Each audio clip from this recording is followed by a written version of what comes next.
Shalom, y'all. Listen, we know that the scripture says you reap what you sow.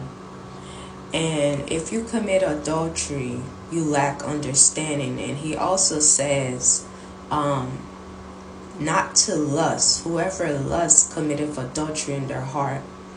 The Bible speaks against adultery, okay?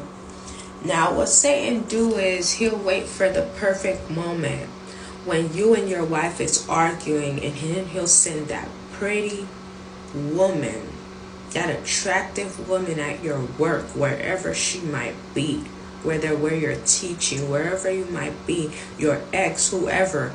Now they're gonna blow you up, and you mad at your spouse, and you gotta decide if you're gonna apply James 4:7, submit to y'all, resist the devil, and they will flee. You have to decide if you're going to say, no, Satan, I am not going to ruin my family today. I'm going to be faithful to my marriage, faithful to my children. I'm going to be there for my kids. I am not going to be the one that caused my house to separate.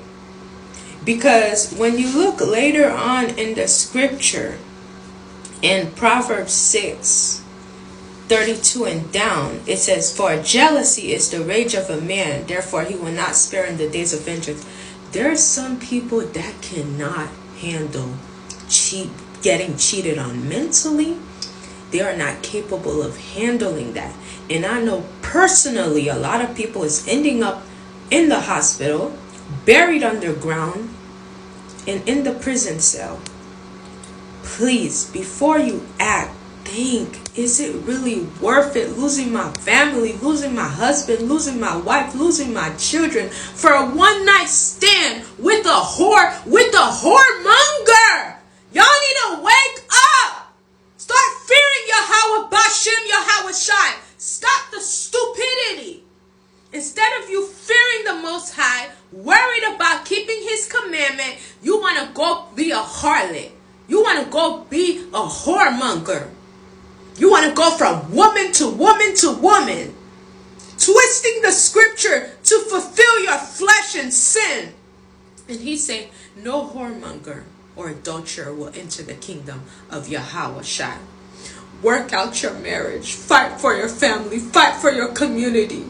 We don't gotta keep hating each other. We can start loving each other and applying these commandments in the home, in our marriages.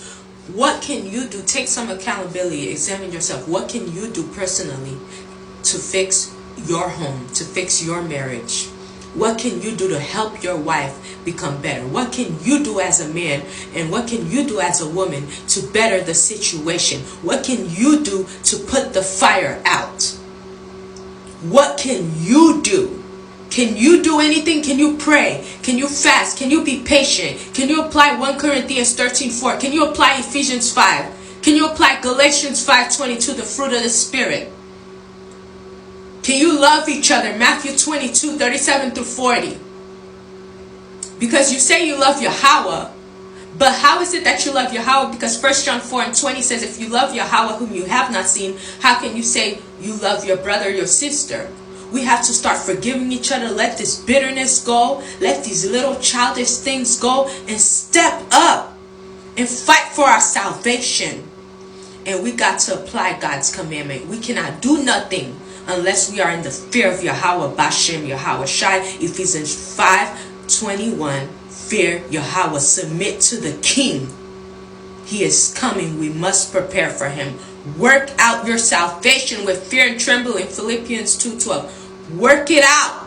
Make it work. It's not worth it. There's STDs, disease, herpes, chlamydia, death out there.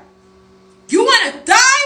You want to lose your salvation? You want to lose your family and blame it on each other? Pride goeth before destruction. Humble yourself. Let that pride go. Let Satan's hand go. Grab onto Yahweh's hand and apply the commandments in the home. Shalom.